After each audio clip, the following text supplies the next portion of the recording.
Tuesday. Feels like a Monday because I was away for the weekend and it was a public holiday yesterday in South Africa.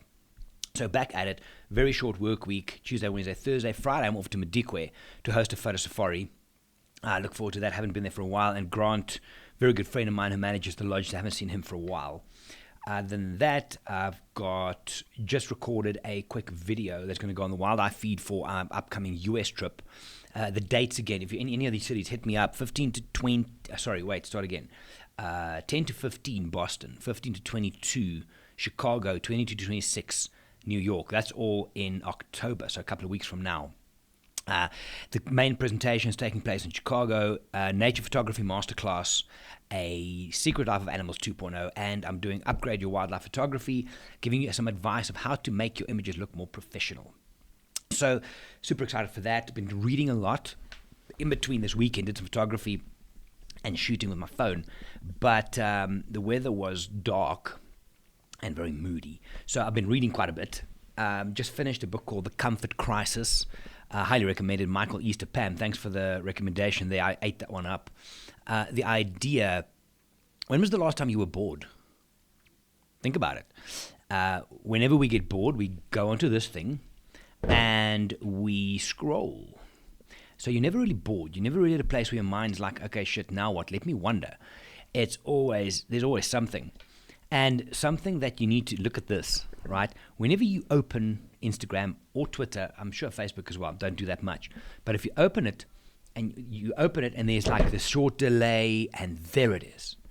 And then when you scroll down to get your likes and your comments or whatever it is, that little heart thing at the top, you open it and you wait and there it is. You know what the other thing is that does that? Is a slot machine when you gamble. It's fucking up your dopamine system so dramatically because you're waiting for the reward, there it is. You're waiting for the reward, there it is. And you're doing it again and again and again. So your baseline dopamine levels are just going for a ball of shit.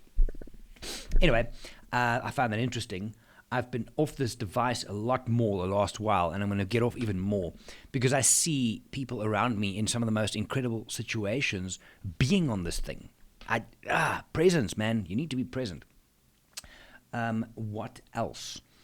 I sent a newsletter out again on Friday. It was on Sunday. I just had something that I needed to write, found some signal, and send it out from where I was. I'm going to try and do one of those again. The next one is going to start with, do you have anxiety? Last week's one started with, oh, shit. As I said that, I can't remember what it was. I'm just going through it in my mind. I should know what it is. What have you done? What have you done in the last week to make your life better? Next one's going to start with, do you have anxiety? Because the majority of us have some sort or another. It's not always a bad thing, right? It's not always a bad thing. What anxiety is it's an early warning system that something's not right. Anxiety in itself is not the problem. It's not the problem. The problem is it's warning you of something. It's under the surface. And if you look at, there's the coaching business for me, and then there's the Wild Eye business. So in Wild Eye, when we travel, we talk about the ecosystems, the ecosystem of the Mara ecosystem, the Madikwe ecosystem, the Lowveld, the biome, whatever, right?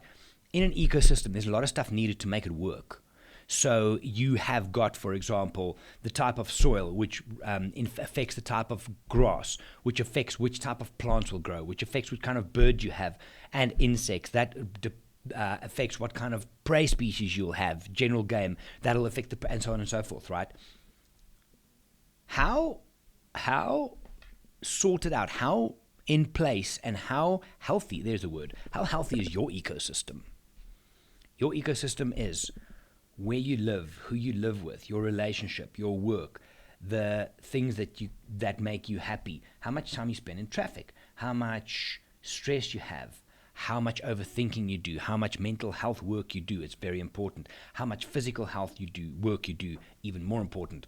No, not more, same. But all of those things make up your ecosystem. And if there's something wrong somewhere, that's where anxiety creeps in. Anxiety in itself, again, is not the problem. It's the thing that tells you something's out of whack and you need to pay attention to something. At base level, and I've said this before, anxiety is knowing you have to make decisions, but you're not making them.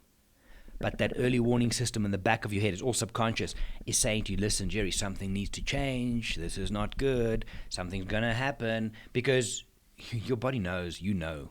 Anyway, different discussion. Finished clients last night. I think that's why it's maybe still front of center. I've got another client now in about 18 minutes. Then meeting a new client, youngster, 19-year-old. Let's see how that goes. Because even at that age, we need direction. We need focus, motivation, discipline. Take your pick. Inspiration. And then tonight, finishing at about 10. So a long day today.